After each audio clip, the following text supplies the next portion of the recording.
అధర్మము అనే సబ్జెక్ట్ని తీసుకొని మనం చెప్పుకుంటాము. ధర్మము అంటే ఇంతకుముందు మనం కొన్ని పుస్తకాలు దాని నిర్వచనం రాసుకున్నాం. ఇంకో దాంట్లో ఇంకో కొత్త నిర్వచనం అంటే నిబంధన అనే పేరు కూడా వస్తుంది. నిబంధన అంటే ధర్మం. అధర్మము అంటే ఏమి? ఇట్లా ఇప్పుడు మనం అంటే కొత్త పదం, మీకు ఉన్న పదమే కొత్తగా మళ్ళీ చెప్పండి. ఇంతకుముందు ఈ నిబంధన అనేది పేరు ఉన్నాం కానీ ఇది కనిపించి చెప్పలేం మీకు. ధర్మము అనే దానికే నిర్వచనం చెప్పుకుంటూ వచ్చినాము. ధర్మము అనే దానికి కరెక్ట్గా ఉండేటువంటి నిర్వచనం ఇంకొకటి నిబంధన అనేది. అంటే వేరే మతాల్లో కూడా నిబంధన అనే పేరుతో వచ్చింది, ధర్మం అనే పేరుతో రాలే. ఎందుకంటే వాళ్ళు ధర్మం పెట్టుకున్నారు, మనం ఎందుకు ధర్మం పెట్టాలా, దాన్ని సరిపోయే పదం ఇంకోటి పెడదామని నిబంధన అని పెట్టుకున్నారు వాళ్ళు. అర్థమైందా? వాళ్ళు అసూయతో పెట్టుకున్నారు, లేకపోతే ఇంకో రకంగా పెట్టుకున్నారు, ఎటు పెట్టుకున్నారు. కానీ హిందువులంతా ధర్మం అంటే ఇంకోరు వచ్చి నిబంధన అన్నారు. సరే, అది నిబంధన అంటే బంధనము అంటే కట్టివేయబడేది, బంధం అంటే కట్టుబడి ఉండేది. నిబంధన అంటే ఏ కట్టు లేనిది, ఏ బంధము లేనటువంటిది, ఏ బంధన లేనటువంటి దాన్ని నిబంధము అంటాం, నిబంధన అంటాం. ధర్మం అంటే అది దాన్ని ఏది బంధించలేదు, బంధింపబడినటువంటిది, కొట్టివేయబడినటువంటిది, ఖండించబడినటువంటిది ఏది? ధర్మము. దాన్నే నిబంధన అని మనం పేరు పెట్టాం. ఈ నిబంధన అన్నా కానీ ధర్మం అన్నా కానీ ఒకటే. ఎప్పుడైతే అధర్మము అనేటువంటి పదం ఉందో, ధర్మానికి విరుద్ధమైన పదము అధర్మం. ఈ ధర్మ అధర్మములు అనే పదాలు మనం భగవద్గీతలో చాలా చోట్ల విన్నాం. దాన్ని ఇక్కడ అధర్మాన్ని ఇప్పుడు నిబంధన అని ధర్మానికి ఏ రకంగా చెప్పుకున్నామో, అప్పుడు అధర్మాన్ని ఏం చెప్పాలా అంటే బంధన అని చెప్పాలి, అంతే కదా. అది నిబంధన అయితే ఇతర బంధన అవుతుంది. బంధన అంటే అధర్మం అంటే అర్థం ఏంటి? బంధన అంటే బంధింపబడేది, కట్టివేయబడేటువంటిది, చిక్కుకునేది, ఖండించబడేది అని మనం చెప్పచ్చు. ఖండించబడేది అంటే ఏది? అధర్మము. ఖండించబడినటువంటిది ధర్మము. మనకు ఖండించబడినటువంటిది, కొట్టివేయబడినటువంటి ధర్మమే మనకు కావాలి. కానీ ఖండించబడేటువంటిది ఎంత పెద్దదైనా మనకు అవసరం లేదు. అసలేదా? ఇప్పుడు ఒక చోట ఊరిలో ఓ బక్క చిక్కినోడు ఒకడు ఉన్నాడు, బలిసిన వాళ్ళు ఓ 10 మంది ఉన్నారు. అంటే బలిసిన వాళ్ళు అంటే అర్థమవుతుంది కదా, బాగా పుష్టిగా కండల బలం బాగా దండిగున్న వాళ్ళు, కండలు బాగా పెరిగిన వాళ్ళు, కాళ్ళు చేతులు బాగా కండలన్నీ బాగా ఉన్నోళ్ళు ఓ 10 మంది ఉన్నారు. బక్క చిక్కినోడు ఒకడు మాత్రం ఉన్నాడు. మళ్ళా ఇప్పుడు ఈ 10 మంది అంటే కండలున్న వాళ్ళని అందరూ ఈ బక్క చిక్కిన వాళ్ళ ముందర వీళ్ళు గొప్ప వాళ్ళు అనుకునేవాళ్ళు.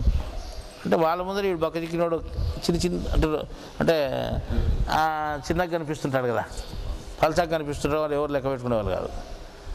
ఈ బక్క చిక్కినోనికి మర్యాద ఇచ్చేవాళ్ళు కాదు. కానీ అందరూ ఎవరికి మర్యాద ఇచ్చేవాళ్ళు? బలంగా ఉండేవాళ్ళు మర్యాద ఇచ్చేవాళ్ళు. అసలు వాళ్ళు కూడా ఏమనుకున్నారంటే వీడు ఊపితే గాలికి పోతాడు, మాకెంత అనుకునేవాళ్ళు. ఎవరు? బలంగా ఉండేవాళ్ళు. ఓ రోజు ఏదో చిన్న సమస్య వచ్చింది, పేచీ వచ్చింది అనమాట. పేచి వచ్చి అంతవరకు ఊళ్ళో వీళ్ళకి బలంగా ఉండేవాళ్ళు బాగా మర్యాద ఉండేది, ఈయనకేం లేదు మర్యాద. ఈ బలంగా ఉండేవానికి బక్క చిక్కినవానికి పేచి వచ్చింది. పేచి వచ్చినప్పుడు వాళ్ళు తగాదా పడాల్సిన పని వచ్చింది, పోట్లాడుకున్నారు. పోట్లాడుకుంటే వాడేమని నేను నా ముందర నువ్వెంత, అసలు నేను నాకు బలం ఏదో ఉంది, నీకేం బలం లేదు అనే ఉద్దేశం అతనికి ఉండేది. ఈయనకి ధైర్యం ఉండేది అంతే, పైకి ఈయనకే కనపరాలే కదా, కండలు ఉండేది లేనిది. కండలు లేవని తెలుసు కదా దీనికి అని ధైర్యంగా పోరాడినాడు. నేను ఇంతకుముందు కూడా చెప్పినాను, కండల బలం కంటే నరాల బలం ఎక్కువ. నరాల్లో ఉంటే కండలకు కూడా బలం పోయేది, నరాల నుంచే కండలకు బలం ఉండేది, కండల్లో బలం ఉండదు అని చెప్పినాం. కండలు చూసేదానికి అందానికి ఉంటాయి కానీ కండల్లో బలం ఉండదు. కండలకు ఎవరందిలో బలము? నరాలు ఉండనే పోవాలా. నరాల్లో ఏ శక్తి ఉంది? ఆత్మశక్తి ఉంటుంది. ఈయన కండలు లేవు, నరాలు ఉన్నాయి, ఆ శక్తి అది ఈయనకుంటుంటాయి కదా. దీంట్లో తిరిగిపోయేదానికంటే ఏం తిరగకుండా పోయేది ఇదే బలం ఎక్కువ ఉంటుంది ఒక దిక్కునోనికే. అందుకే ఈడేం చేసినాయంటే వాడిని ఓడించినాడు. ఎవరిని? బలంగా ఉండేవాడిని, కండలు బాగుండేవాడిని. వాడు మొదటేమో ఎగిరెగిరి తన్నాడు, వీడు పన్నాడు అంటే ఈయనకి గస రాలేదు, వానికి గస వచ్చింది. ఎవరికి? బలంగా ఉండేవానికి మనకి గస వచ్చింది. రెండుసేపుకి వాడు పడిపోయినాడు. ఈయన ఈ సన్నలు తిన్నాడు ఏం పడిపోలే కానీ కొట్టినోడు వాడే పడిపోయినాడు. ఆ రకంగా వాడు ఓడిపోవడం జరిగింది. వాడు పడిపోయినాడు, ఈడేమి నిలబడినాడు. ఈ 2 సార్లు అయితే వాడికి మన పైకి కూడా లేదు. అటు మిగతా వాళ్ళు కూడా వచ్చి ఈయనతో పోరాడినారు. పోరాడి వాళ్ళు కూడా అదే గతి అయింది. అదే సూత్రమే, గసరాడం, వాళ్ళు పడిపోవడం తప్ప ఈయన గస రాలేదు. ఈయన శక్తి, నరాల శక్తి బాగా పనిచేసింది, వాళ్ళకు పని చేయలేదు. ఆడ బలం ముఖ్యం కానీ కండలు ముఖ్యమా? కండలు ముఖ్యం కాదు, బలం ముఖ్యం మనకు. బలం ఎవరికి ఉంది అంటే బక్కజిక్కినోనికి ఉంది, వాళ్ళకి లేదు బలం. ఆ రకంగా వాళ్ళు 10 మంది ఓడిపోయినారు, వీడు ఒకడే గెలిచినాడు అన్నమాట. ఆ రకంగానే ఈ బక్కజిక్కినోడు బలవంతులు మనం ఏ రకంగా మనం చెప్పుకుంటున్నామో, ధర్మము ప్రపంచంలో చాలా బక్కజిక్కి ఉంది, పలసాగా కనిపిస్తూ ఉంది, బలహీనంగా కనిపిస్తూ ఉంది. అంటే పైకి కనిపించేది బలహీనంగా ఉంది. కానీ బలిసిన మనుషులు కండలతో ఏ రకంగా ఉంటారో ఆ రకంగా అధర్మాలు కనిపిస్తున్నాయి. కానీ దాంట్లో పసలేదు. అవి ఎప్పుడైనా కొట్టివేయబడేటే, కింద పడేటే గస వచ్చేటి దానికి, కాబట్టి అవి ఎప్పటికైనా కొట్టివేయబడతాయి. మళ్ళీ అట్లా కొట్టివేయబడేటువంటి అధర్మాలను ఈ ధర్మం ఎప్పుడైనా గెలుస్తుంది. బక్కజిక్కినోడు బలవంతులు గెలిచినట్టు పైకి కనిపించేది ఎంత పెద్దగా ఉన్నాయి కానీ, కనిపించేది ఎంత చిన్నగా ఉన్నా కానీ ఈడు అతను కొట్టేసింది అన్నమాట. 10 పోర్ట్స్లో మామూలు టీవీ ఛానల్లో రెజ్లింగ్ వస్తుంటుంది అన్నమాట. ఆ రెజ్లింగ్లో బక్కజిక్కినోనికి పెద్ద బలవంతుని పెడతారు, అంటే బాగా కండలు ఉండేవానికి కొడితే ఇప్పుడు మనం చెప్పుకొని కొట్టి బయటకు వచ్చాడు, గెలిచిపోతాడు అన్నమాట. అంటే ఈయనకి ఏమి కండలు లేవు, ఏమీ లేవు, ఎట్ట కొట్టినాడు అంటే లేదు, మళ్ళీ వాడేం కొడతాడు, మొదటి ఈడేం తన్నలు తినడం వల్ల ఈడికి లాస్ట్కి ఈడ కొడతాడు, వాడు పడిపోతాడు. చూసినాను, మీరు గమనించండి. దాంట్లో కండలు ఎక్కువ ఉన్నాడు గెలచలేడు, కండలు తక్కువ ఉన్నాడు గెలుస్తాడు. ఆ రకంగానే బయటికి బలంగా కనపరాకుండా అధర్మం, బలంగా కనిపించే అధర్మం ఎప్పుడైనా ఓడిపోతుంది, కనపరాకుండా ధర్మం ఎప్పుడైనా గెలుస్తుంది. అట్లాగనే ఈ ధర్మం అనేది ఎట్లుందంటే ఈ బక్కజిక్కి ప్రపంచంలో బలహీనంగా కనిపిస్తూ ఉంది. ఇది అయినా ఎప్పటికైనా ఇదే పైకి వస్తుంది. కానీ ఇది బలంగా ఎట్లా కనిపిస్తూ ఉంది అంటే ఏది? అధర్మం. ఎంతోమంది దగ్గర అది బయటికి బాగా కనిపిస్తూ ఉంది, ఒక అందరికి కండలు కనిపించినట్టు.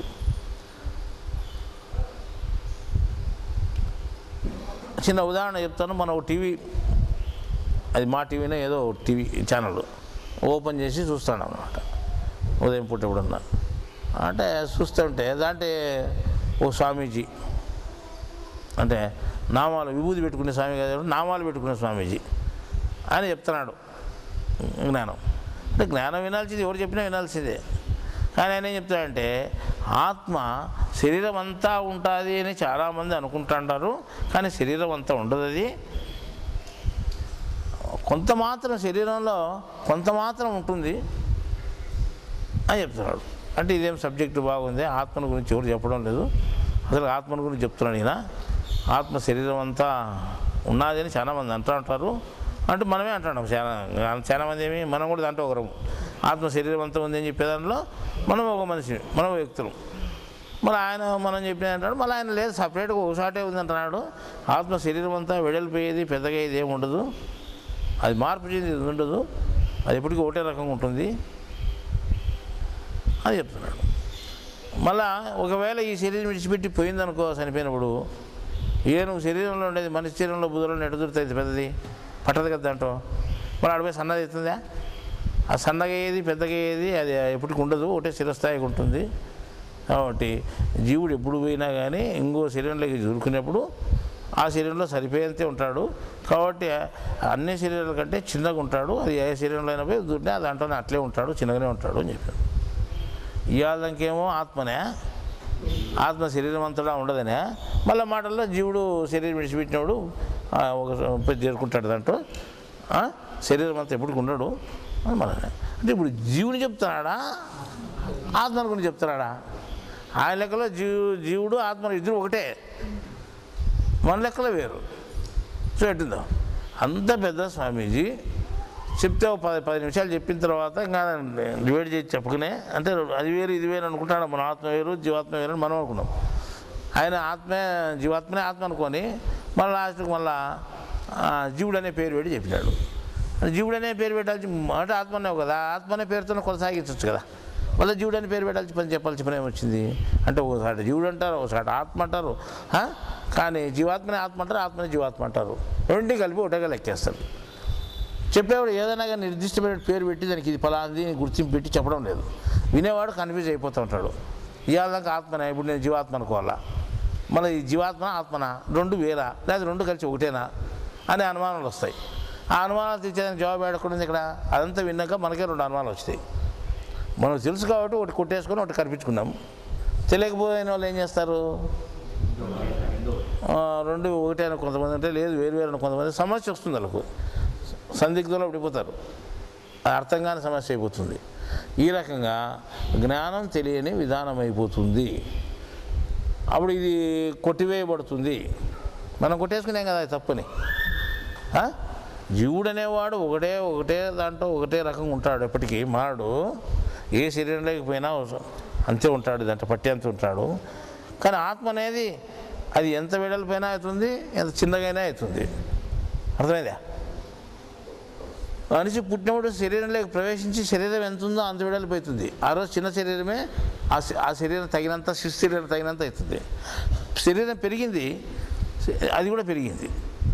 అంటే అది పెంచింటే శరీరం పెరిగింది.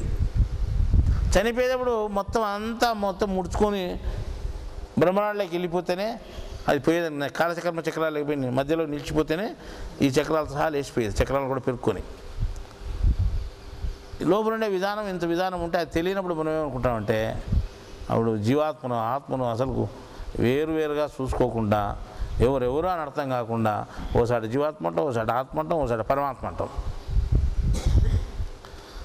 ఈ రకంగా చెప్పుకోవడము అజ్ఞానము. ఇది మన నిరూపణ అన్నమాట. ఆ రకంగా చెప్పడం అజ్ఞానమే కదా. మళ్ళీ అంత పెద్ద స్వామీజీలు ఇంత ఆత్మలను ఇట్లా రెండుగా పోల్చి చెప్పుకున్నప్పుడు, అంటే 2 ఆత్మలను ఒకటిగా పోల్చి చెప్పుకున్నప్పుడు అది అధర్మము కాదా? అవుతుంది. అంటే ఆత్మల విషయంలో ఒక స్వామీజీ చెప్తే మనసు విషయంలో ఇంకో స్వామీజీ చెప్తాడనమాట. మనసును మనం కట్టివేయచ్చు, పట్టివేయచ్చు, మోకాళ్ళు ఇరికించవచ్చు, మోచేతులు ఇరికించవచ్చు, ఇక్కడ పెట్టుకోవచ్చు, అక్కడ పెట్టుకోవచ్చు అంటారు. హృదయం అనేది పెట్టుకోవచ్చు, తలలోనే పెట్టుకోవచ్చు అని ఈ రకంగా చెప్తుంటే, లేదు మనసు అంటే ఇది, అది మెలకువలో శరీరం అంతా వ్యాపించి ఉంటుంది, నిద్రలో కేవలం ఒక చోట పోయేది నిలిచిపోతుంది, అంటే కుప్పగా తయారైపోతుంది, శరీరంలో ఒక బిందువుగా తయారైపోతుంది. ఎప్పుడు నిద్రలో ఎప్పటికీ ఉంటుంది అది మనసు. అంటే కొత్త శరీరం వచ్చినప్పుడు కొత్త మనసు వస్తుంది. ఈ శరీరం పోయేంత వరకు శరీరంతో పాటు ఉంటుంది, శరీరం పోయినప్పుడు శరీరంతోనే పోతుంది. అది మనసు పోయినాకనే మనిషి చనిపోయేది, జీవుడు చనిపోయేది. అంతవరకు జీవుడు ఎట్లే ఉంటాడు, ఈ మధ్యలో తగులుకుంటుంది, మధ్యలోనే పోతుంది. ఈ మధ్యలో తగులుకునే ఒక శరీరంలో తగులుకునే మనసు, కొత్త శరీరంలో తగులుకునే మనసు ఆ శరీరంలో ఎట్లా ఉంటుంది అంటే, అది నిద్రలో కుంచుకొని పోయి కుప్పగా తయారైపోయి ఒక బిందువుగా తయారవుతుంది. మెలకు ఎప్పుడైతే వస్తుందో అది ఆ బిందువుగా ఉండేటువంటి శరీరం అంతా వ్యాపించిపోతుంది. వ్యాపించిపోయినప్పుడే మనకు ఇక్కడి నుంచి స్పర్శ తెలిసేది, ఎక్కడ ముట్టుకున్నా దాని విధానం మనకు తెలుస్తూ ఉంది. అంటే ఆ జ్ఞాపకం మనకు వస్తూ ఉంది. అంటే మనసు ఇట్లా ఉంది అని క్షుణ్ణంగా మన మనసుని గురించి గొప్పగా చెప్పుకున్నాం అన్నమాట. అంటే మనసు ఇంకో రకంగా ఉంటుంది, ఇంకో రకంగా అని చెప్తే అది ఎవరికి కనిపించేది కాదు, దాన్ని ఎవరు పట్టుకోలేరు అని మనం చెప్పుకుంటూ వచ్చాం. కానీ ఇప్పుడు ఆ విధానం అంతా మనం చెప్పడము ధర్మం. కానీ ఆ విధానమేమో తెలియకుండా మనం చెప్పిన మాటని కాదు, మాకు అసూయతో మమ్మల్ని గురించి చెప్పినారు, తలలో బంధించవచ్చు, చేతిలో బంధించవచ్చు అంటే మేము చెప్పేది తలలో పెట్టుకొని మేము చెప్తున్నాం కదా, తలలో పెట్టుకొని అని చెప్పడం తప్ప మేము ఇంతకుముందు ఉపన్యాసాల్లో కూడా చెప్పినాం. ఏకత ఏకాగ్రత అని. ఏకత అంటే ఒకటి, ఏకాగ్రత అంటే జీరోలోకి పోవడము. వేమనేవి కూడా ఊరుకున్నవాడు ఉత్తముండు అని చెప్పినాడు. ఏది పెట్టుకోకుండా ఉండేవాడు, ఏదో ఒకటి పట్టుకుంటే వాడు మాత్రం దాంట్లో ఉంటాడు. మంత్రం చెప్పేవాడు మధ్యగురుడు అని కూడా చెప్పాడు. మళ్ళీ ఈ మంత్రాలు ఇంకో అవి పనికిరావు. ఏది వైపున లాస్ట్కి ఆడవై ముక్కు మీద శ్వాస మీద ధ్యాస అన్నామనుకో అది కూడా తప్పే అవుతుంది. నువ్వు ముక్కు దగ్గర శ్వాస దగ్గర ఉండాల్సి పని వస్తుంది. ఉన్నది ఉన్నట్టు చెప్తే మమ్మల్ని అసూయగా మాట్లాడినారు అనేవాళ్ళు కూడా కొంతమంది అన్నారు. అసూయగా మాట్లాడాల్సిన అవసరం మాకేమొచ్చింది?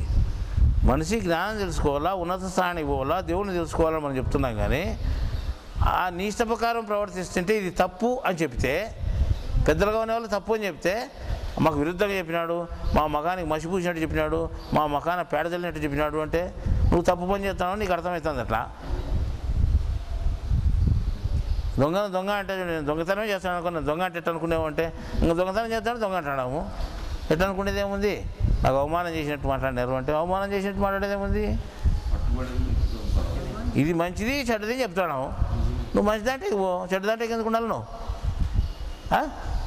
ఆ రకంగా మనం చెప్తే అర్థం చేసుకోకుండా కొంతమంది ఏం చేస్తానంటే మమ్మల్ని అసూయతో మాట్లాడినాడు, మమ్మల్ని తీసివేసి మాట్లాడినాడు అంటే జ్ఞానం చెప్పేవాళ్ళు తీసేసి కనిపించి ఏం మాట్లాడరు, ఉన్నది ఉన్నట్టు మాట్లాడతారు, ధర్మమే చెప్తారు. అది అధర్మాల్లో ఉండే వాళ్ళకు ఈ ధర్మము వంటపట్టదు. వంటపట్టినప్పుడు మాకు విరుద్ధంగా చెప్పినట్టు విరుద్ధమే. అధర్మంలో ఉంటే విరుద్ధమవుతుంది, ధర్మంలో ఉంటే సరిపోతుంది. నేను చెప్పినది కరెక్టా కాదా చెప్పు. శరీరంలో మనసు ఉండే విధానం ఇది ఉందా కాదా చెప్పండి. మనసుని గురించి క్షుణ్ణంగా చెప్తున్నాం. పలానా స్థానంలో ఉంది, పలానా స్థానంలోకి వస్తుంది, ఇట్లా వస్తుంది, ఇట్లా పోతుంది, ఇట్లా మారుతుంది, దాని విధానం ఇది, దాని పని ఇది అని చెప్పినప్పుడు దాని విధానం తెలియకుండా, దాని పని తెలియకుండా, ఎక్కడ ఉంటుంది తెలియకుండా ఎడబెట్టుకుంటే ఏంటి పెట్టుకోవాలో ఆడ ఉంటుంది, అది పెట్టుకుంటాను. అలాగే బలవంతంగా నువ్వు ఆడ ధ్యాస ఆడ పెట్టావనుకో, ధ్యాస ఆడ పెడితే ఏమవుతుంది? దేవుని మీద పెడతానో దాని మీద పెడతానో అని అడిగినావు. నీకు కావాల్సిన దేవుడా ఇంకోట శరీరంలో భాగమా? అలా మీకు తెలుసు, ధ్యానాన్ని గురించి తెలుసు, ధ్యానంలో ఉండే ఆనందం తెలుసు అంటే దాని ఆనందం ఏంటికి? నీకు ఆనందం కావాలో దేవుడు కావాలో చెప్పట్టను. కానీ దాని ఆనందమే వేరు అంటే దాని రుచే వేరు అంటే దాని రుచి వద్దు, పసి వద్దు. దేవుడు ఆనందం కూడా కాదు. పేరు ఉన్నాయి ఆనందం, ఈ ఆనందం పెట్టారు కానీ పేరు ఆనందం అనేది కూడా కాదు, ఆనందం కూడా కాదు. నీకు యాది కావాలో చెప్పు. ఆనందం కావాలా దేవుడు కావాలా? నీకు తృప్తి కావాలా దేవుడు కావాలా? తృప్తి దండి కూడా ఓ నేలకి మీద రుచిని తృప్తి పడతాడు, ఇంకో చూస్తాడే తృప్తి పడుతుంటాడు. తృప్తులు దండి కూడా అవి కావాలా నీకు? దేవుడు కావాలా? దేవుడు కావాలంటే దేవుని ధర్మాలు ఉన్నాయి, ధర్మం ప్రకారం నడుచుకుంటే సరిపోతుంది. కానీ అధర్మం ప్రకారం నడుచుకుంటే మాత్రం దేవుడు తెలియబడడు. అధర్మము అనేది చాలామంది అంటే అందరిలో అంటుకొని ఉంది. అంటే సామాన్యమైన మనుషులే కాకుండా పెద్ద పెద్ద గురువుల్లో అంటుకుంది. పేరు పొందిన గురువులు అనే పేరు పెట్టుకున్న వాళ్ళలో ఇది కరుచుకొని ఉంది. ఏది? అధర్మం. అంటే ఇప్పుడు మళ్ళీ గురువులకు ఎట్లుంటుంది అధర్మం? గురువు అన్నాక గురువే కదా అంటే ఎవరున్నారు గురువు అసలు దేశం మీద? భూమి మీద ఎవరైనా గురువు ఉన్నారా? కొన్ని వేల సంవత్సరాలకి ఒక తూరు గురువు వస్తాడు భూమి మీదకి చెప్పినాం. అది ఒక చోట ఉంటాడు ఆ బుద్ధు. ఇంత ప్రపంచంలో ఇంత భూమండలంలో ఒక్కసాట కొన్ని వేల సంవత్సరాలకు వచ్చి ఉండి ఆయన జ్ఞానం చెప్పిపోతాడు తప్ప భూమి మీద అంతకు ఎవరు గురువు ఉండరు. మళ్ళీ ఈ బుద్ధి ఉండే వాళ్ళంతా ఎవరు అంటే ఆ పీఠాధిపతులు, మతాధిపతులు వీళ్ళంతా ఎవరు అంటే వీళ్ళంతా పేరు పెట్టుకుని ఉండారని. భగవాన్ అని పేరు పెట్టుకున్నారు, పీఠాదులు పెట్టుకున్నారు, మఠాధిపతులను పెట్టుకున్నారు, రకరకాల పేర్లు పెట్టుకున్నారు, హంసలను పెట్టుకున్నారు, ఇంకా ఈ రకంగా పరమహంసలను పెట్టుకున్నారు. ఇన్ని రకాలుగా ఉన్నారు. మళ్ళీ వీళ్ళు మేము ఎవరు వద్దంటారు చెప్పు? ఎవరు వద్దరు? దేవుడు ఏం చెప్తాడు? నా జ్ఞానం ప్రకారం నడుచుకుంటే నా వద్దకు వస్తారు, లేకపోతే నా వద్దకు రారు అని చెప్పాడు. ఆ జ్ఞానం ప్రకారం నడుచుకునే వాళ్ళు ఎవరు ఉన్నారు? జ్ఞానం, దేవుని జ్ఞానము సాధారణ మనుషులు తెలుసుకునే అనుకున్నారు. తెలియజెప్పేదానికి బోధకులు ఉండాలి. బోధకులు గురువు అనే పేరు పెట్టుకున్నారు. ఆ బోధకులకు ఏమాత్రము జ్ఞానం తెలియకుండా ఒక ఆత్మను జీవాత్మ అంటారు, జీవాత్మను ఆత్మ అంటారు. అసలు రెండు ఒకటి అంటారు.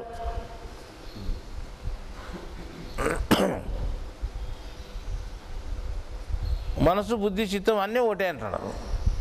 ఇవి ఒకరి ఒక పేరు పెట్టుకుంటాం. అదే జీవుడు, జీవునికే మనసు అంటాం, జీవునే బుద్ధి అంటాం, జీవునే చిత్తం అంటాం. అది భగవద్గీతలో చెప్పినారా, లేకపోతే ప్రామాణికం ఉందా, దేవుడు చెప్పినాడు ఎక్కడన్నా ధర్మాల్లో? ఈ రకంగా అధర్మాలను బోధించే వాళ్ళు ఎక్కువ మంది ఉన్నారు. వాళ్ళు బలిష్టంగా కనిపిస్తున్నారు అన్నమాట సమాజంలో. అంటే పెద్ద జ్ఞానం తెలిసిన గురువులు మాత్రం కనిపిస్తున్నారు. ధర్మం ఎక్కడైతే ఉందో అది తెలియని తనంతో అంటే కనపరాకుండా ఉంది. ఒకవేళ ధర్మం చెప్పేవాడు ఎవడన్నా కనిపించినవాడు చాలా వాళ్ళ మీద బక్క చిక్కినాడే అంటే వాళ్ళు పెద్ద పెద్ద గురువు. ఈ గురువు ఏది, ఈ గురువుకి ఏం తెలిసిన లెక్కలు ఉంటారన్నమాట. అంటే అంత పెద్ద గురువులు చెప్తారు, వాళ్ళు కానీ ఈయనకేం తెలిసిన లెక్కలు ఉంటారు. కానీ ఎవరిది నిజమైతే లాస్ట్కు ధర్మం అంటే అసలు ఎక్కడైతే ధర్మం ఉందో అదే గెలుస్తుంది. కానీ అధర్మాలు కొట్టివేయబడతాయి.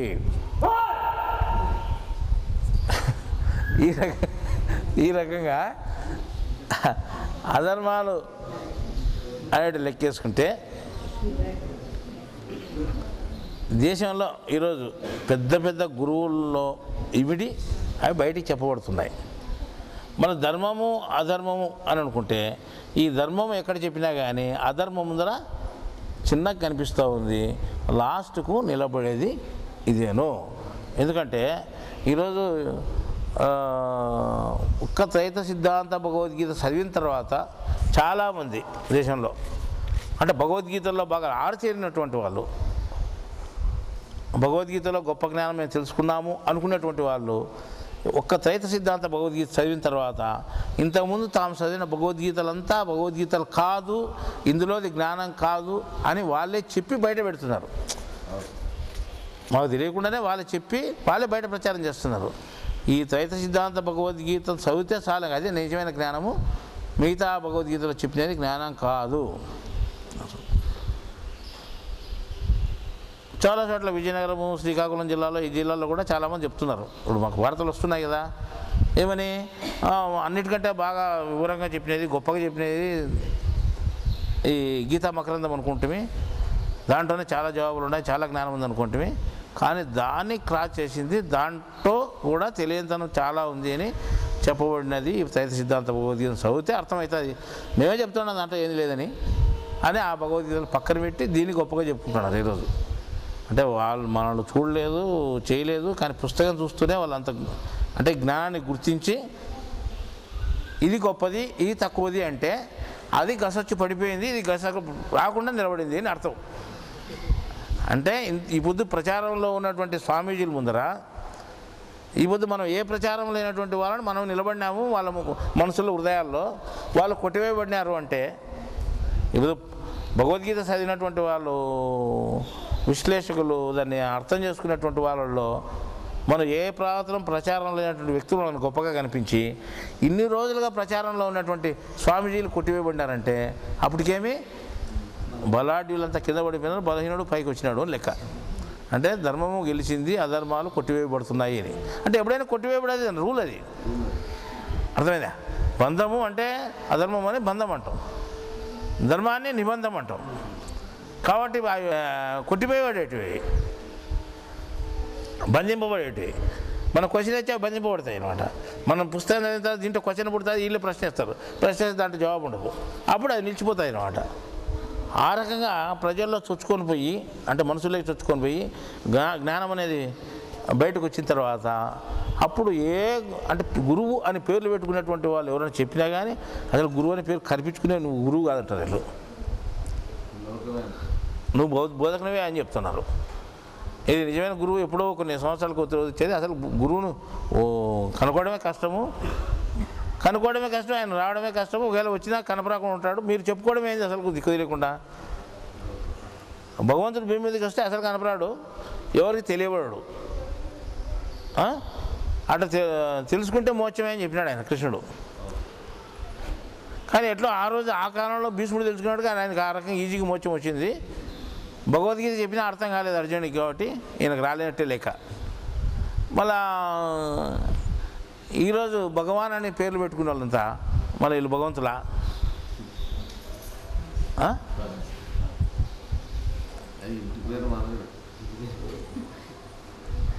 ఇంటి పేరు అంటే వాళ్ళ అబ్బకు వాళ్ళ తాతకు వాళ్ళ నాయనకు అందరికి ఉంటే ఇంటి పేరు అనుకోవచ్చు. వీళ్ళు నడిమే వీళ్ళు పెట్టుకునిలే అట్లా కూడా. అదే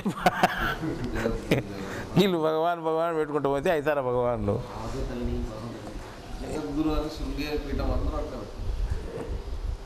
అమ్మ అదే చెప్తాను. కొంతమంది పీఠాలు అనుకుంటూ వస్తున్నారు.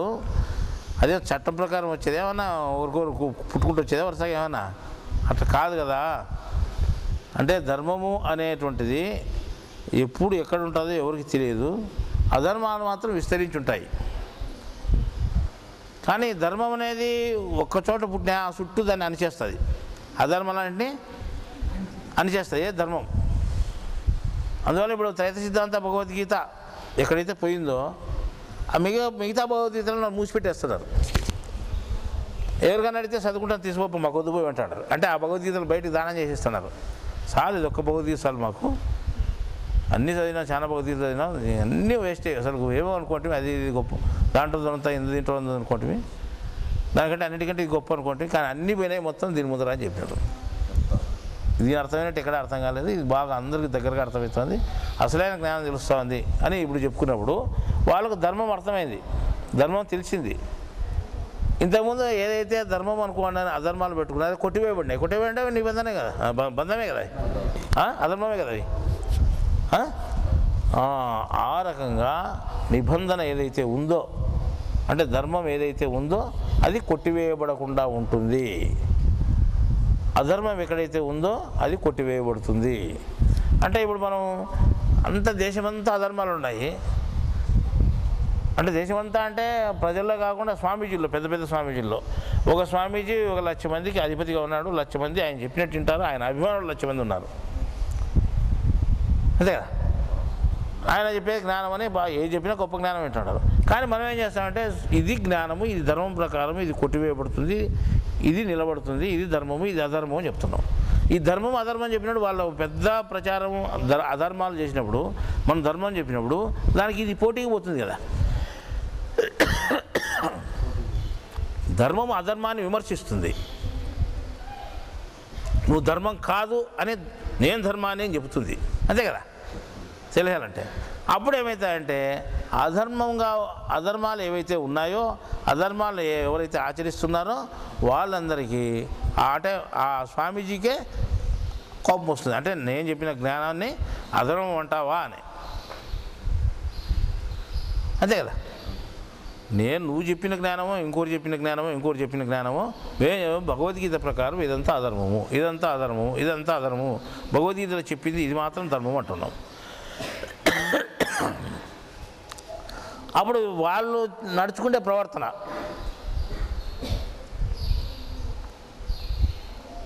చూసి అంటే మనం చెప్పిన విధానము వాళ్ళు ఉండే ప్రవర్తనకు మేము ఇట్లా చెప్తే మీరు ఇట్లా చెప్తారా అంటే నేను చెప్పేది భగవద్గీతలో ఉండేదాన్ని సూత్రబద్ధంగా ఆధారబద్ధంగా మనం చెప్తున్నాం, ఆధారం చేసుకొని చెప్తున్నాం, సొంతంగా చెప్పేది కాదు కదా. మనసుని గురించి భగవద్గీతలో ఏం చెప్పినాడు? గాలి లేని చోట దీపం వెలిగినట్లు అని చెప్పినాడు శరీరంలో. మీరేమంటున్నారు? మనం ఆటి కూడా వీళ్ళకి అర్థం కాదు అని మేమేం చెప్పినామంటే గాలి లేని చోట అంటే తక్కువ గాలి ఉన్న చోట దీపం కదలాడకుండా ఉంటుంది కదా, గాలి పెట్టిన చోట అట్లా అర్థం చేసుకున్నాం. అంటే గాలి వీచని చోట గట్టిగా ఇచ్చుకోకుండా అంటే కదలకుండా నిలబడదా అట్లా మనసు ఏకస్థాయిలో అంటే ఒక స్థాయిలో అంటే అంటే 0 స్థాయిలోకి పోవాలా అని మనం చెప్పినాం. అంటే 0 స్థాయి కాదు, అది కాకుండా అర్థం కాకుండా విరుద్ధం అయిపోతుంది మొత్తం భగవద్గీత సారణ ఉద్దేశంతో కూడా చెప్పినాం. కానీ అక్కడ ఏం చెప్పాలా?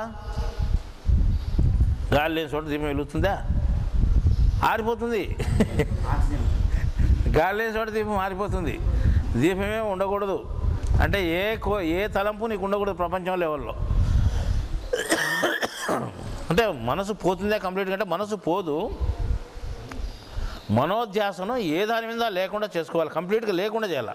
అంటే మనోధ్యాస అంటే మనసే లేదు ఇంకా. ఎప్పుడైతే మనోధ్యాస లేకుండా పోతుందో అప్పుడు నీకు ప్రపంచం ఏమీ తెలియదు, అది బ్రహ్మయోగం అవుతుంది. గాలిలోని చోట దీపం వెలిగినట్లు అంటే గాలి లేని చోట దీపం వెలిగినట్లు అంటే ఆరిపోయినట్టు అని అంతే కదా. అంటే అది లేకుండా ఎప్పుడైతే పోతుందో అప్పుడు నీకు అసలైన జ్ఞానం తెలుస్తుంది అని. అంత విధానం అర్థం కాదు కాబట్టి మేము భగవద్గీత రాయడం కూడా అంటే అల్లాడకుండా ఉంటుంది కదా, ఆ లెక్కలో పెట్టుకోండి మనసులో చెప్పినాం. అంటే దేవుని మీద పెట్టుకోండి, ప్రపంచం మీద కాదు దేవుని మీద పెట్టుకోండి. సరే అదైనా కానీ మీరు చెప్పడం దేవుని మీద పెట్టుకోండి అనుకోకుండా మోకాల మీద పెట్టుకోండి, మోచ మీద పెట్టుకోండి, చెవు మీద పెట్టుకోండి, నాలుక మీద పెట్టుకోండి, కన్ను మీద పెట్టుకోండి, ముక్కు మీద పెట్టుకోండి అని చెప్తే ఎట్లా? తీసి పేరు పెట్టి ప్రకృతికి సంబంధించిన ఒక వస్తువుని చెప్తే అది ధర్మం అవుతుందా? ఆ సంతోషం వద్దనే చెప్తాను. మేము కూడా సంతోషం ఉందంటే దుఃఖం కూడా ఉంటుంది.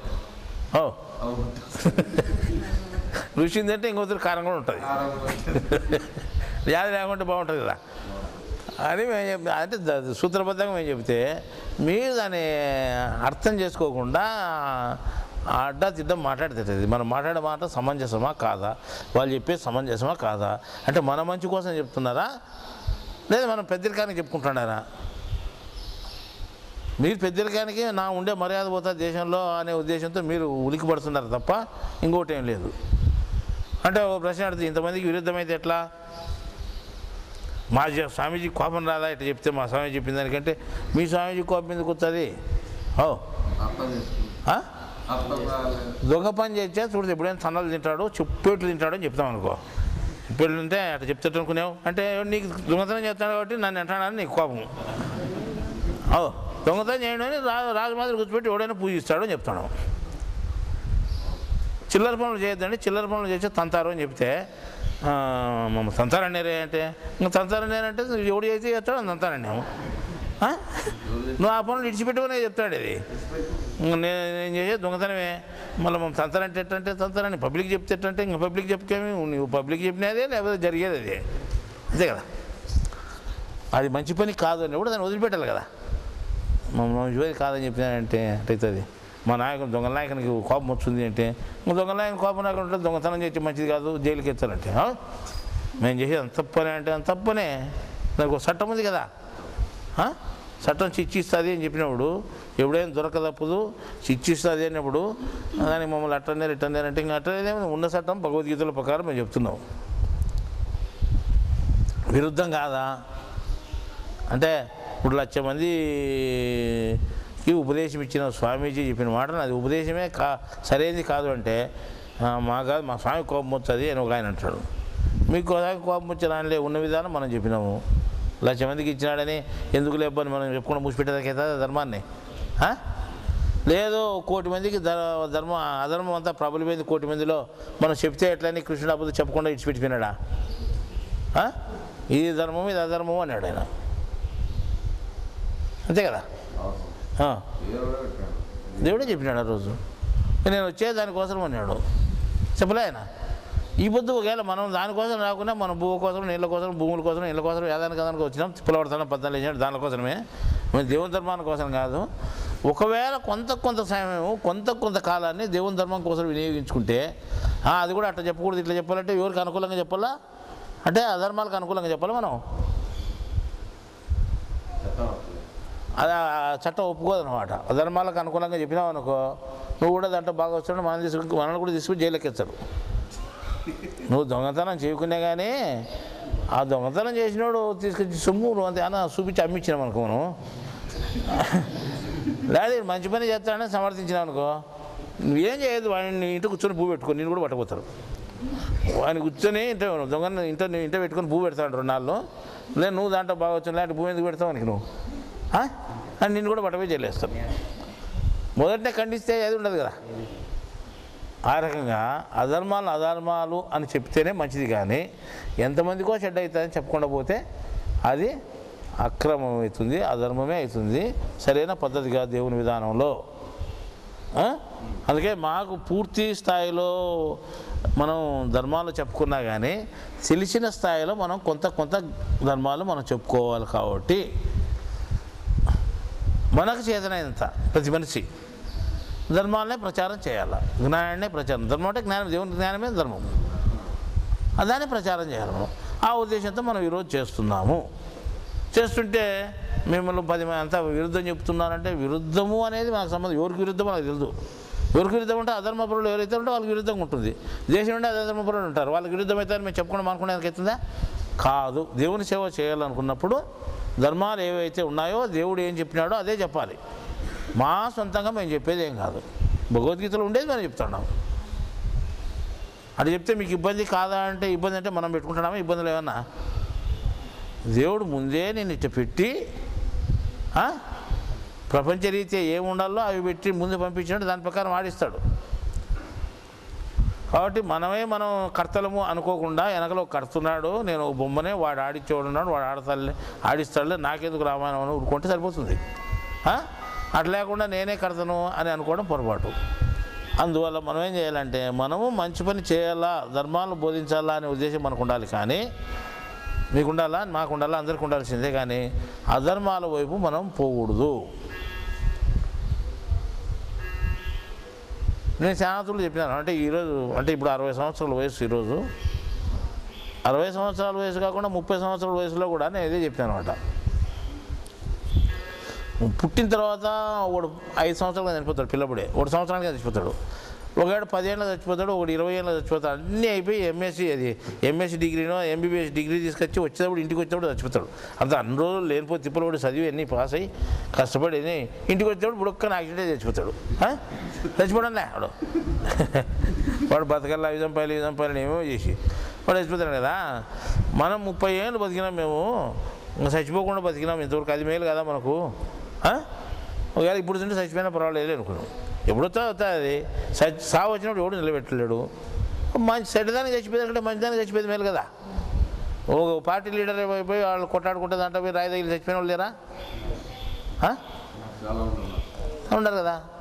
లేదు పోతా ఏదో ఒకటి తగిలి కింద పడి చచ్చిపోయిన వాళ్ళు లేరా? రకరకాల అనేక కారణాలతో చచ్చిపోతున్నారు కదా. మనం మంచి పని చేస్తే చచ్చిపోతే ఏముంది?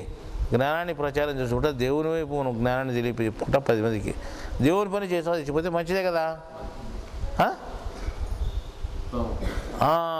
మంచి సాగు అవుతుంది కదా మనకు. మేమేం చెప్తున్నాం అంటే, నేను శాంతులు చచ్చిపోయినాను, ఇప్పుడు బతికిన మంచిని కానే కాదు, నేను ఇప్పుడు మేము ముందు కూర్చోండి అంతే కదా. చచ్చిపోయినట్టు శాంతులు చచ్చిపోయినాం, ఇప్పుడు బతికి మంచి కాదు అంటే చచ్చిపోయిన మంచి కిందకి లెక్కేసుకోవాలి బ్రహ్మంలో. అంటే దయమా అనుకుంటారు మీరు, అట్లా కూడా కాదు. మా దగ్గర మేము వేసుకునేది అట్లా. ఎందుకంటే ఇప్పుడు అంటే ఇంతకుముందు సమస్యలు వద్దు, ఇప్పుడు మనం ఈ మధ్యన కొత్తగా జరిగినది ఓ 4 నెలల కిందట విశాఖపట్నం దగ్గర యాక్సిడెంట్ అయింది, కార్ యాక్సిడెంట్. రాత్రిపూట బండి మేమే నడుపుతున్నప్పుడు, ఎండ్ ఓవర్ కార్ నడిపేటప్పుడు స్పీడ్గా వస్తుంటుంది కదా, 120 కిలోమీటర్ల స్పీడ్తో వస్తుంటుంది నైట్లో. ఆ లైట్ ఫోకస్కు ముందర నిలబెట్టిన లారీ కనిపించలేదు, అడ్డం పెట్టిన రోడ్లో వచ్చి కొట్టుకుంది అన్నమాట. స్పీడ్గా కొట్టుకుంది బండి. కొట్టుకోవడంలో ఇటు పోయింటే మొత్తం ఏమీ లేదు చెప్తుంది. అది కొట్టుకోవడం ఎక్కడికో మనిషితో సహా కొట్టుకొని పోవాలి, మళ్ళీ మనిషితో పిరుక్కొని పోవాలి అసలుకు. మళ్ళీ ఆ పొద్దు మనం ఏమాత్రం చిన్న ఖర్చు కూడా పడకుండా శరీరానికి మనం బ్రతికి బయట పడినాము అంటే ఎవరో చనిపోయినాం అనుకోవాల్సింది కదా నువ్వు లెక్క. అలే దేవుడే నిన్ను కాపాడి పక్కకు పెట్టాడు అనుకుందాంలే, నా కోసం పని చేయనండి. మళ్ళీ ఆయన కోసం పని చేయనండి పక్కన పెట్టినాడు, మనం ఆయన పని చేయాలి కదా. నువ్వు చచ్చిపోయినట్టే కదా లెక్క ఆ రోజు. మనకు తీరా పూర్తి అంటే మనకు అనారోగ్యం అయిపోయి బాగలేని స్థాయిలోకి వచ్చినప్పుడు, నువ్వు చచ్చిపోయే ప్రమాదం వచ్చినప్పుడు చచ్చిపోవాల్సిందే కదా. అప్పుడు తిరిగి మళ్ళీ బాగుపడినామంటే ఏమని అర్థం? అప్పటికి దేవుడు మళ్ళీ మనకి బతికించినట్టే కదా. మళ్ళీ అప్పుడు కూడా నీకు ఛాన్స్ ఇచ్చినట్టు నా పని చేయని. పొద్దుములు నేను చచ్చిపోకుండా బతికించు నా పని చేయని బయట పెడతా అంటే, ఆయన పని చేయకుండా మన పని మనం చేసుకుంటా వానికి ఎందుకు సొంత ఈయనకి ఎందుకు ఇరుద్దాం, ఈ ఎప్పకి ఇరుద్దమైనా పర్వాలేదు అనుకుంటున్నా. బతికించడానికి ఇరుద్దమైనా పర్వాలేదు, వీళ్ళకి ఇరుద్దం కాకూడదు బయట ఉండే మనుషులకు. ఇడైనా బతికించానే నీకు ఆడ యాక్సిడెంట్ నా పొద్దు, లేదా పానం పోతుంటే అడ్డం పడతాడు వాడన్నా. ఏ మనుషులు అడ్డం పడేదని కాదు కదా, ఏం కాదు, ఎవరితోనూ కాదు. ఒకవేళ చనిపోయే టైం ఉన్నప్పుడు చనిపోకుండా ఎవరు నిలబెట్టలేరు. చనిపోయే టైం లేనప్పుడు ఎవడని చంపుతాడా? ఎవడు చంపలేడు. ఓ రోజు మమ్మల్ని చంపాలనుకోండి ఇంతకుముందు వేరే వాళ్ళు, ఎట్ట తిరిగి 10 రోజుల్లో చంపేస్తాం చూడని ప్రతిజ్ఞ చేసినారు వాళ్ళు. అంటే వాడు ప్రతిజ్ఞ, వాడు ఫుల్ రౌడీ, పెద్ద రౌడీ, వాడు కూనీలు చేసేది బాగా అలవాటానికి. ధైర్యంగా చెప్తాడు. అంత పోలీసులు అంతా అనుకూలమే, ఏమనుకునే చెప్తాడు. మనకేం బయట ఎవరాలు ఏం తెలియవు, మనకి జ్ఞానం తప్ప. అట్లా వాడుకు మనకు పోటీ పడింది. చచ్చిపోయి ఉంటే ఎవడైనా చచ్చిపోతుంది, వాడు చంపేది వాడు చంపినా చెప్తావు, ఎవడు చంపినా ఇక్కడ చిన్న తేలుకుంటే చచ్చిపోతాం. అదేముంది వాడే చంపాలి అంత పెద్దోడు, అంతే కదా. ఓ ఇంచు తేలుకుంటే చచ్చిపోతావు. అంత 6 రోజులు మంచి చంపాల్సి పని ఏంలే అని అనుకునే. మేము అదే వాడు చెప్పినాం, చచ్చిపోయి కర్మ తప్ప ఎవడు తప్పిలోడు పోరాడికి ఆ టైం చచ్చిపోవాలి, ఆ టైం చచ్చిపోతాం మనం. అదేం సంబంధం లేదు పోరికి. మనం చంపేది ఉంటే ఒకవేళ మనం చచ్చిపోతాం ఖచ్చితంగా. అదేం సైన్స్ తింటే తప్పకుండా పోవాల్సిందని చెప్పినాం. సరే ఎవరికైనా ప్రపంచంలో అదే రూలే కదా, టైం తింటే పోవాల్సిందే. వానికి ఆ కర్మ పెట్టుకుంది, వానికి టైం వచ్చింది, వాడు పోయినాడు. నన్ను పంపించాను వాడు పోయినాడు. అదే కదా. లేదనుకో దేవుడు ఆ పొద్దు వదిలే వదిలే పనికి మనోడని వాడిని పంపించి మనల్ని పెట్టాడు అనుకో, దేవుని పని చేయమనే కదా. ఆ పొద్దు చచ్చిపోయినాం అనుకుందాం మనం. ఇట్లా ఎన్నో తూర్లు చచ్చిపోయే సంఘటనలు మనకు వచ్చి కూడా దేవుడు కాపాడి ఉంటాడు. మీరు లెక్కేసుకొని చూడండి మీ జీవితంలో. ఎన్నో తప్పు అంటే ప్రమాద స్థాయి లేకపోయి దేవుడు చక్కని పక్క తీసుకొచ్చింటాడు. అంటే మేము జ్ఞానం తెలుసుకోమనో జ్ఞానాన్ని ప్రచారం చేయమనో ఎన్నో అవకాశాలు ఇచ్చాడు, దాన్ని మర్చిపెట్టారు. మళ్ళీ మామూలుగా మర్చిపోయి సరదా ఇది మామూలుగా నేనే బయటపడినాలే అనుకోను, నా తెలివి కొద్ది నేను బయటపడినాను అనుకోను, లేదా డాక్టర్ మంది ఇచ్చింటే బయటపడినాను అనుకున్నాను రోగం వచ్చినోడు. ఆడిపోయి 10,000 ఖర్చు పెట్టుకుంటే బయటకు వచ్చిన ఆసుపత్రిలో ఉంటే అనేదో ఇలా జరుగుతాయి. 10,000 కాదు, ₹1,00,000 పెట్టుకునే చచ్చిపోయిన ఉన్నారు ఆసుపత్రిలో బయటికి రాకుండా. ఇప్పుడు నిన్న మేము మాకు అనారోగ్యం అయిపోయింది కదా, మొన్న 4 రోజుల కిందట. 4 రోజుల కింద పూర్తి అనారోగ్యం అయిపోయి 2 రోజులు జ్వరం వచ్చి గ్లూకోజ్ బాటలు పెట్టినారు, తీసుకొచ్చాను మంచంలో. అంటే లేని పరిస్థితి వచ్చింది. 2 బాటలు పెట్టినారు. 2వ బాటలు అయిపోయి ముందర ఏమైంది, వాంతికి వచ్చింది. వాంతికి వస్తే లేచి వాంతి చేసుకుంటే అంటే ఏం తినలేదు ఆహారము, నీళ్ళు వచ్చినాయి, తాగిన నీళ్ళు, మజ్జిగ నీళ్ళు ఏంటన్నా ఈ తేనె నీళ్ళు ఇట్లా తాగినవి బయటకు వచ్చినాయి. దాంతోపాటు 1 గ్లాసు రక్తం వచ్చింది. ఒకటి నీళ్ళు కక్కున్నాం, మళ్ళీ రక్తం కక్కున్నాం 1 గ్లాసు అయినా. ఇంకా అది అనుమానం వచ్చి తుడుచుకుంటే రక్తం, అది మనకు కనపస్తుంది ఎదురుగా రక్తం వచ్చింది. వీళ్ళు ఇంకా అనుమానం వచ్చి లేదు ఆసుపత్రిలో ఒత్తిడి చేసినారు. సరే పోతామని చెప్పినాం. మళ్ళా 2వ రోజు ఆసుపత్రికి పోయినాం. ఇటువంటి హైదరాబాద్ ఈ మధ్యలో ఇది కుదరలేని పెద్ద ఆసుపత్రికి ఇది పోతుంటే రక్తం వచ్చింది కదా, ఈ సన్న ఆసుపత్రి వద్దులేని హైదరాబాద్ ఆసుపత్రికి పోతే బాగుంటుందని హైదరాబాద్ ఆసుపత్రికి పోయినాం. అంటే వీళ్ళు చూసేదానికి ఆసుపత్రికి పోయినాడు స్వామిని. పోయినాడు ఆసుపత్రికి. ఏం ఇచ్చినాడా, ఏం రూపాయి మంది కొనుక్కున్నారా? పోయేదానికి డాక్టర్ దగ్గర చెప్పుకున్నారు నాకు రోగం పలాంది వచ్చిందని. అట్లా చెప్పలే, డాక్టర్ దగ్గర పోవడమే జరిగింది. ఏదో నవ్వు పెడతాను అని చెప్పించి ఇదే ఆయింట్మెంట్ పూర్చపోతాలేని వాడు చెప్పాడు. ఆసుపత్రికి పోవడం జరిగింది, ఏదో చెప్పడం జరిగింది, ఏదో చూపించుకోవడం జరిగింది, ఇంకేం వదిలేని రావడం జరిగింది. పోయిన వాళ్ళకేమి ఆసుపత్రికి పోయినాడు, వచ్చినాడు, మందులు తీసుకొని తింటాడు అంతే. ఆడు చూపించుకుందిలే, చేసిందిలే, అర్థమైందా? మళ్ళీ రోగము అంటే రోగం బాగైంది అంతే. ఎవరు బాగా చేసినారు? లోపల ఉన్నవాడు వాడు బాగా చేస్తాడు అంతే. వాడు బాగా చేసినాడు అనుకో, వాని పని చేయలేదు మనం చెప్పు. నువ్వేమో ₹1,00,000 ఇప్పించుకొని నీ పని జరుపుకొని ₹1,00,000 అయిపోతే నువ్వు గుంతలు పడిపోయిన అవ్వద్దు. నీ పని జరుపుకొని మళ్ళీ ₹1,00,000 ఇచ్చినట్టు మర్చిపోతే మనం ఎట్లా? అనే కదా. అట్లా దేవుడు మనల్ని మళ్ళీ తిరిగి 10 పైసలు ఖర్చు లేకుండా చచ్చిపోయే ప్రమాదం నుంచి బయటికి పంపించాడు అనుకో. 4 నెలల కింద చేసినాడు, బుక్ రాయిపోయి ఓ బుక్ కూడా రాయలేదు ఇంతవరకు. ఈ బుక్ కూడా రాయకుండా మళ్ళీ ఇటు ఇది తెచ్చి బాగుంటుందని మళ్ళీ ఏం చేసినాడంటే మళ్ళీ ఒకటి ఏదో తెచ్చుకొచ్చినాడు, చచ్చిపోయే ప్రమాదం చేసినాడు. రక్తం కాకుండా జరిగి చేర్చాను మతికొచ్చేది బుక్ అని అయినాడు. మళ్ళీ మతికొచ్చావు మనం రాయడం అసలు బుక్ రాయాల్సింది చచ్చిపోతే ఇప్పుడు అని అప్పుడు మతికొచ్చింది. మతికొచ్చింది 2 నాలుగు పెడదామని మళ్ళీ పెట్టినాడు. ఇప్పుడు రాయకుండా పోతే ఖచ్చితంగా నమ్ముతాడు అంతే కదా. ఆ రకంగా అంటే ఆయనకే శత్రుత్వం ఉండదు. దేవుడిచ్చిన వరం మనకు జీవితము అని లెక్క పెట్టుకొని దాన్ని సద్వినియోగం చేసుకోవాలనుకొని ఆ సద్వినియోగమే ధర్మాలు తెలియజేయాలనే ఉద్దేశం మనం పెట్టుకొని మన జీవితం ధర్మాలు తెలియజేసే దానికోసమే పెట్టుకుంటే బాగుంటుంది. లేదు ఆ 1,00,000 మంది శిష్యులకు స్వామీజీగా ఉండడానికి మనం విరుద్ధంగా మాట్లాడుతున్నాం, మనం చెప్పే జ్ఞానం విరుద్ధమవుతుంది. వానికి కోపం వస్తే చూడు ఎంత పెద్దదో, మనకు ప్రమాదం కదా మనకు అనుకుంటే వాని ఆడిచ్చేవాడు దేవుడే, మనలాంటి ఇచ్చేవాడు దేవుడే. అట్లా అనుకోగానే వాడే ఆడుతున్నాడు అనుకుంటే నీకు ప్రమాదమే. మన లెక్కలు ఎట్టుంది, అన్నిటికీ దేవుడు ఒకడు పెద్దన్నాడు, వాడు యజమాని అందరినీ ఆడిస్తూ అంటాడు. కాబట్టి వాడిని మనం దృష్టిలో పెట్టుకొని వీళ్ళని దృష్టిలో పెట్టుకోద్దు నువ్వు.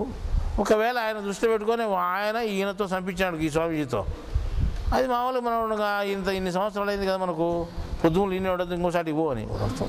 వీడు చెప్పేంత జ్ఞానం చెప్పినావు అనుకో, నీకు జ్ఞానం తెలుసు, నీకు చెప్పించినాడు. పొద్దుములు తాడిపిత్రులు అని చెప్తా అంటే ఎట్లా? ఇంకోసారి పోయి చెప్పాలనుకో, ఇంకోసారి పోయేదానికి నీ దగ్గర డబ్బులు లేవు, టికెట్లు లేవు, ఇంకో దేశానికి పోయి చెప్పాలి, అప్పుడు ఎట్లా? అయ్యే పని కాదు. కొద్దిగా ఈడ ఆబ్సెంట్ చేసి ఆడ ప్రజెంట్ చేసి సరిపోతుంది కదా, అటు చేసి పంపించాడు అనుకుందాం దేవుడు, అంతే కదా. ఈడ చంపేసి ఇంకోసారి పుట్టించాడు అనుకో, ఆడ జ్ఞానం చెప్పొచ్చు కదా పోయి, అట్లా అనుకోవచ్చు కదా మనం. అంటే మంచి పనే చేశాడు దేవుడని. మంచి పని చేసేదానికి ఎవరితోనో ఒకరితో చంపించాలి కదా. ఇది మంచి పని ఇంత చంపించినాడులే అనుకుంటున్నది మంచిదే కదా. లేదు వాడు చంపుతాడే, మనం ఎందుకు జ్ఞానం చెప్పుకుంటూ ఉండాలి బయట? జ్ఞానం చెప్పేదే మన పని పెట్టుకోవాలా, అంటే ధర్మాలు చెప్పేదే మన పనిగా పెట్టుకోవాలా. ఆ ధర్మాలు ఎంతమందికి విరుద్ధమైనా పర్వాలేదు. అంటే దేశంలో అధర్మాలే ఎక్కువ ఉన్నాయి కాబట్టి ఈరోజు మనం చెప్పే ధర్మాలు వాళ్ళందరికీ విరుద్ధంగా ఉంటాయి కదా. అధర్మాలు విరుద్ధం, అంతే కదా.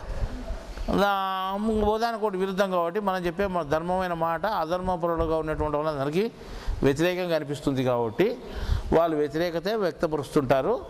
ఆ వ్యతిరేకతను చూసి నువ్వు ఏమాత్రము చెల్లించాల్సిన పని లేదు. మన పని ఏమిటిది? ధర్మాలను తెలియచేయడమే. ఈ పొద్దు దరిద్రపు నారాయణ అనేటువంటి పేరును తీసుకుపోయి వేరే వాళ్ళని అడుగు ఏం చెప్తారో, ఏదో పేరు పోయి ఏదో పెట్టుకోదు, పొద్దుపోకు పెట్టుకునే పేరు అంటారు. అంటే మొదటి నుంచి ఉండే పేరే కదా ఇది అని అడగండి, ఏం చెప్తారో. దానికి అర్థం తెలియదు. అంటే ఇట్లాంటివన్నీ లేనిపోయిన అర్థాలు అని చెప్పి తానే పెద్దవాడు అనుకుంటారు కొంతమంది, అని మమ్మల్ని ఎక్కిరించేవారు కూడా ఉంటారు. ఆది కర్తని పెట్టుకున్న కర్త అంటే అర్థం తెలుసునా అంటారు. కర్త అంటే ఆయన అర్థం తెలియదనే భగవద్గీతలో ఆ శ్లోకాన్ని మనం సపరేట్గా రాసినాం, కర్మణ్యవాధికారస్తే అని. ఆ శ్లోకానికి మనం తిప్పి రాసినాం, మీకు అర్థం తెలియదు, ప్రపంచానికే తెలియలేదని. అడ్డవాళ్ళు మనం ఏమంటారు, అర్థం తెలిసినా నాకేమన్నా ఒక సంస్కృత పదానికి అర్థం తెలిసినా, తెలుగు పదానికి అర్థం తెలిసినా, ఇష్టం వచ్చేది చెప్పి తందే జ్ఞానం అనుకుంటున్నాడు అని మనల్ని ఎక్కించేవాళ్ళు కూడా ఉంటారు. నాది జ్ఞానం అనుకోవడం లేదు, భగవద్గీతలో కృష్ణుడు చెప్పినదే జ్ఞానం అనుకొని దాన్నే మనం బోధించడం జరుగుతూ ఉంది. ఆ జ్ఞానం ఎక్కడ చెప్పినా కానీ అన్ని మతాల్లో కూడా ఏ మతంలో అయినా కానీ అందరూ ఒప్పుకుంటున్నారు. కేవలం ఒకే ఒక హిందూ మతంలో మాత్రం చాలా ఇబ్బంది పడుతున్నారు. ఎందుకంటే ఇది భగవద్గీత హిందూ మతంలోదే, హిందూ మతంలోనే అధర్మాలు ఉన్నాయని కూడా దేవుడు చెప్పినాడు. ఆ అధర్మాలు ఉన్నాయని అప్పుడు హిందూ దేశంలో ఆయన పుట్టినాడు. మన పెద్ద పెద్ద మహర్షులు ఉన్న రోజే ఇది అధర్మాల పొలలో అయిపోయినారు వీళ్ళంతా అని చెప్పి అప్పుడు చెప్పినది. మళ్ళా ఆయన చెప్పిన పోయిన మాట ఈరోజు మాని బయటికి మనం వెలుగెత్తి చూపుతున్నాం. ఆయన చెప్పిన జ్ఞానం, ఆ జ్ఞానం ఇప్పుడు 10 మందికి సరిపోయినా, 100 మందికి సరిపోకుండా కానీ, లేకపోతే కొన్ని లక్షల మంది సరిపోకుండా కానీ మనం వాళ్ళని దృష్టిలో పెట్టుకోకుండా మనం ప్రచారం చేసేదే మన కర్తవ్యము అనే ఉద్దేశంతో మనం చేయాలి. అంటే ఇదంతా నా కోసం చెప్పుకునేది కాదు, నేను ఎట్లా ఆ నిర్ణయంలో ఉన్నానో మీరు అంటే జ్ఞాన ప్రచారం కోసము మీ కాలాన్ని ఎక్కువ వినియోగించండి, ఇతరులకు జ్ఞానాన్ని తెలియచేయండి. మీరు తెలుసుకునే జ్ఞానం ఇతరులకు ప్రాకాలి. ఇప్పుడు కొన్ని చోట్ల ఉన్నారు కొంతమంది పాపం, విజయనగరంలో ఒక ఆయన 60 ఏళ్ళు వయసు ఉంటుంది ఆయనకు, రమేష్ అని ఆయనకు 60-65 ఏళ్ళు వయసు ఉండే ఆయన. ఈరోజు తెలుసుకున్నాడు. ఆయన జ్యోతిష పండితుడు, తర్వాత వచ్చి పుస్తకాలు చాలా చదివినాడు. ఆయన దగ్గర బీరువాలు పుస్తకాలు ఉన్నాయి, అన్నీ చదివి పక్కన పెట్టుకున్నాడు. మరి ఆయన ఈరోజు ఏం చేసినాడు, ఆ జ్ఞానం అంతా పక్కకు వదిలేసినాడు. మళ్ళీ ఈరోజు ఎన్ని సంఘాలు అయితే దేశంలో ఉన్నాయో జ్ఞానం చెప్పి అన్ని సంఘాల్లో ఉన్నాడు.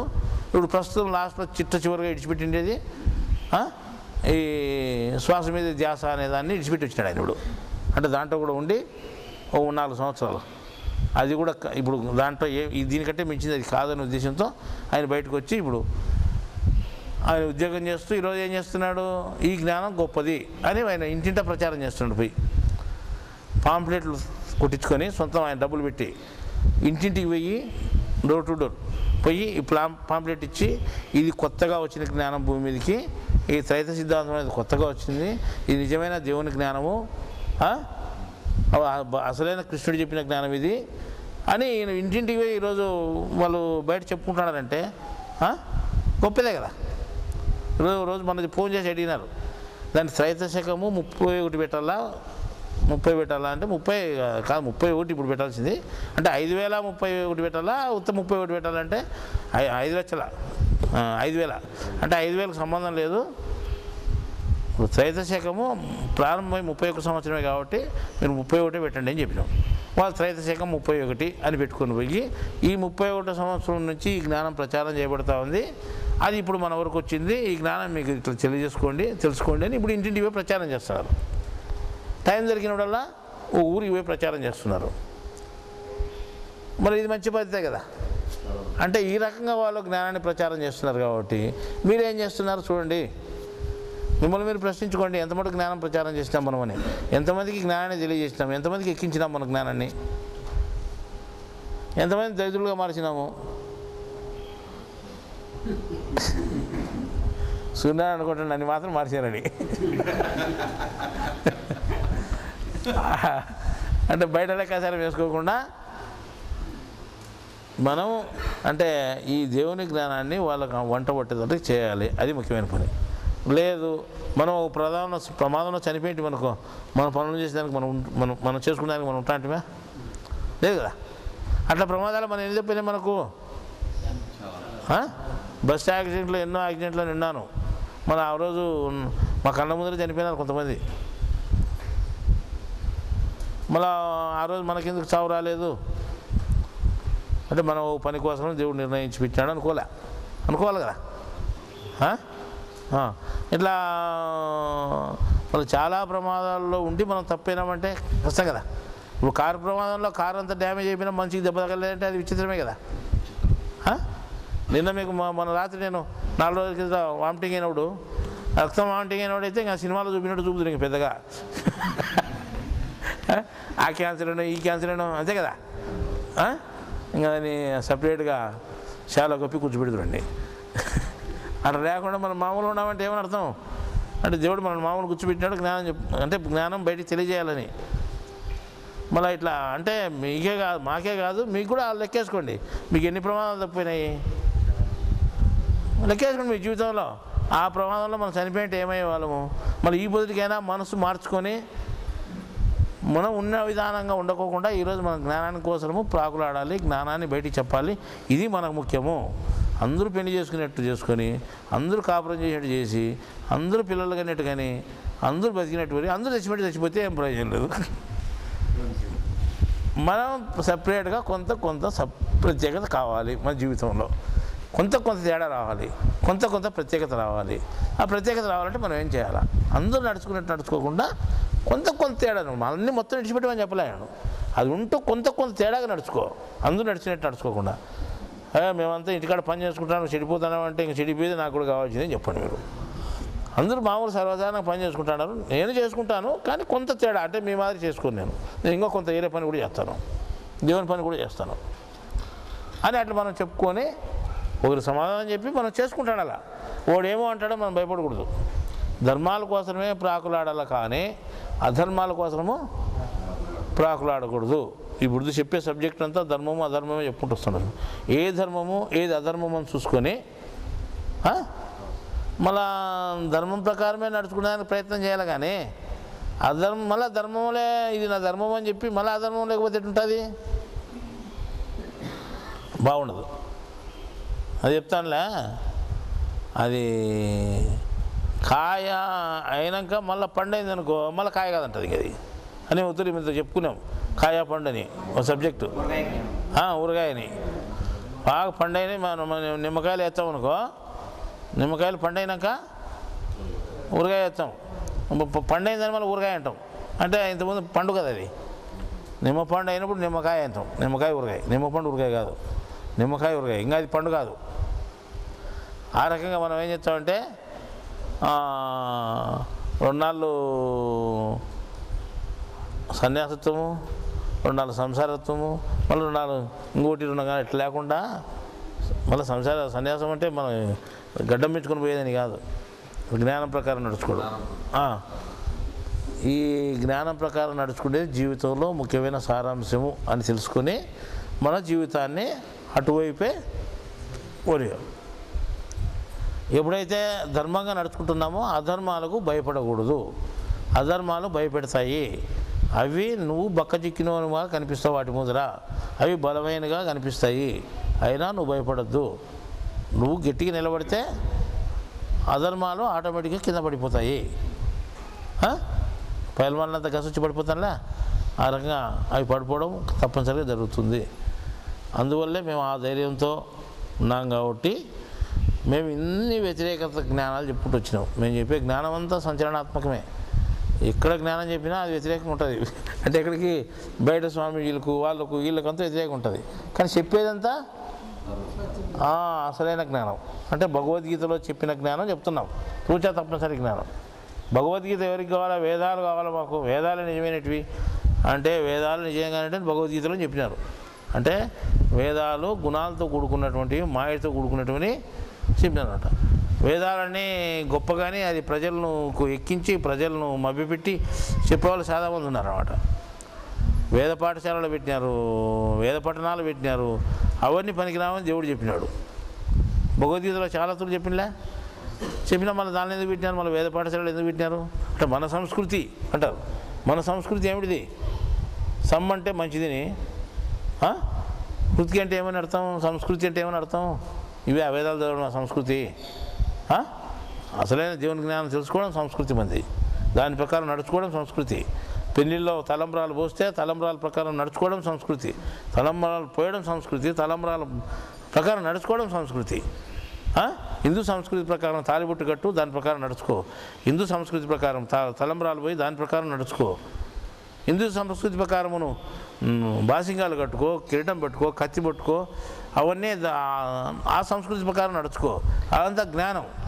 జ్ఞానం లేనటువంటి సంస్కృతిని పెట్టుకొని మనం పోయినావా జీవితము వృథా అవుతుంది. కాబట్టి ఇప్పుడు ధర్మాలు అధర్మాలను బాగా జ్ఞాపకం చేసుకొని ధర్మాల వైపే నడచాలనేటువంటి ప్రతిజ్ఞ పూని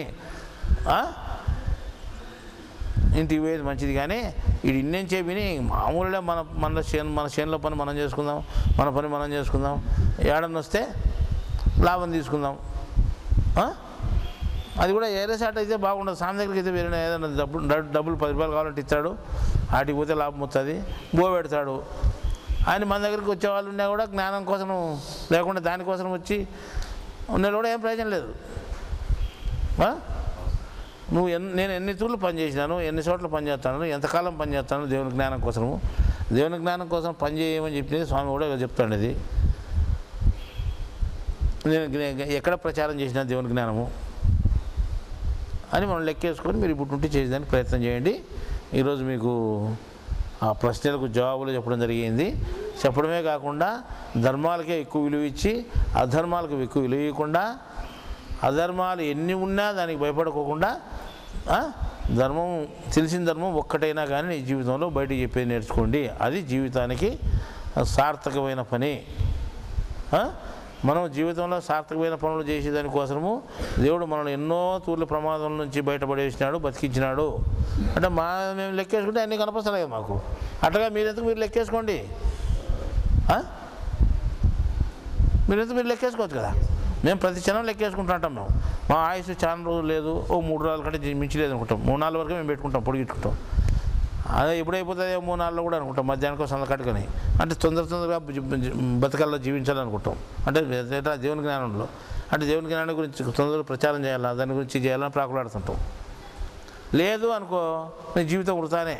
జీవితం నీకు దేవుడు ఇచ్చినాడు. మేము రోజు 1 రూమ్ కాడికి వినాం, అట్లా పొయ్యి కాడికి వినాము. ఆ పొయ్యి కాడ పోయి అప్పుడు ఆ బిల్డింగ్ పని చేస్తున్నారు.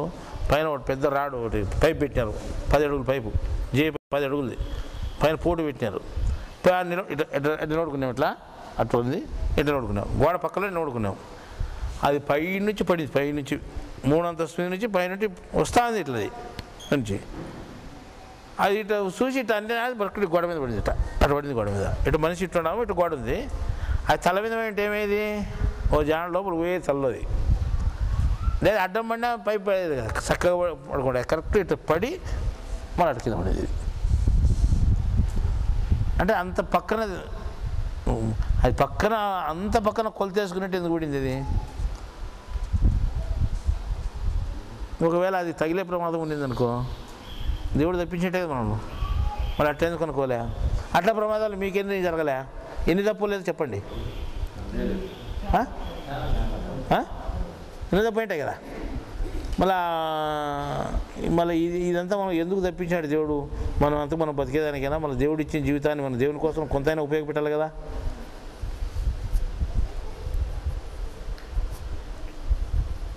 అని నేను ప్రశ్నిస్తున్నాను. కొంతమందికి ప్రశ్న, నువ్వు పొద్దుమూలు దేవుడు దేవుడు అంటావు కానీ లేదా ఒక ఆంజనేయ స్వామి గుడి కట్టివని కట్టించాము, రాముని గుడి కట్టివని కట్టించాము, అది దేవుని పనే కదా. నువ్వు ఊరిని దేవుడు దేవుడు అంటే యా దేవుడిని కానీ కట్టిల్లని అడుగుతారు ఇప్పుడు కొంతమంది. అట్లా అడిగే వాళ్ళు కూడా ఉంటారు. అంటే యా దేవుడు ఉండేది ఒకటే దేవుడే కదా ఉండేది, అది ఎంతమంది ఉన్నారు దేవుళ్ళు? ఏమని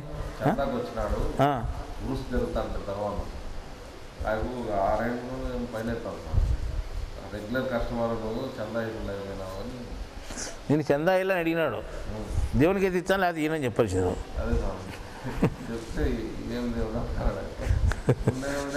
ఉండేది ఒకటే దేవుడే కదా, ఆ దేవునికి ఏమైనా చేస్తా స్వామి, డబ్బులు ఇస్తానులే కానీ చాలామందికి ఆడిస్తాము, దేవతలకి ఏమో దేవునికి ఇస్తాను. ఎందుకంటే దేవుడు మొగోడు, దేవతలంతా ఆడవాళ్ళు అని చెప్పాలా, అంతే కదా. పురుషుడైన దేవునికి ఇస్తాం కానీ ఆడవాళ్ళైన దేవతలకి ఏమో చెప్పాలి. సరే, ఇప్పుడు ఇదంతా మీకు అర్థమైంది కదా. అంటే ధర్మము అధర్మం అనేది, ధర్మం వైపే మనం నిలబడాలి, ధర్మం పనే మనం చేయాలి. ఆ ధర్మం పని చేసేదానికోసము ఏం చేసినా పర్వాలేదు. ఏం చేసినా అంటే జీవితంలో ఎంత కష్టాలను ఎదుర్కొన్నా పర్వాలేదు. నీకు కష్టమైన పని అయినా పర్వాలేదు, అవి దేవునికి ఇష్టమైన పని ఉండాలా. అంటే దేవుని జ్ఞానం ప్రచారం చేయండి, దేవునికి ఇష్టమైన పని. అర్థమైందా? ఆ రకం నిర్ణయంతో మీరు ఇప్పటి నుంచి దేవుని జ్ఞానాన్ని ప్రచారం చేసే దానికోసము ప్రాకులాడేదాన్ని మొదలుపెట్టండి. మీ జీవితంలో ఎన్నో ప్రమాదాలు జరిగిపోయినాయి, మనల్ని తిరిగి దేవుడు పుట్టించినాడు మనం దీనికోసమే అనుకోండి. సరే, ఈరోజు ఈ మీటింగ్ ఇంత.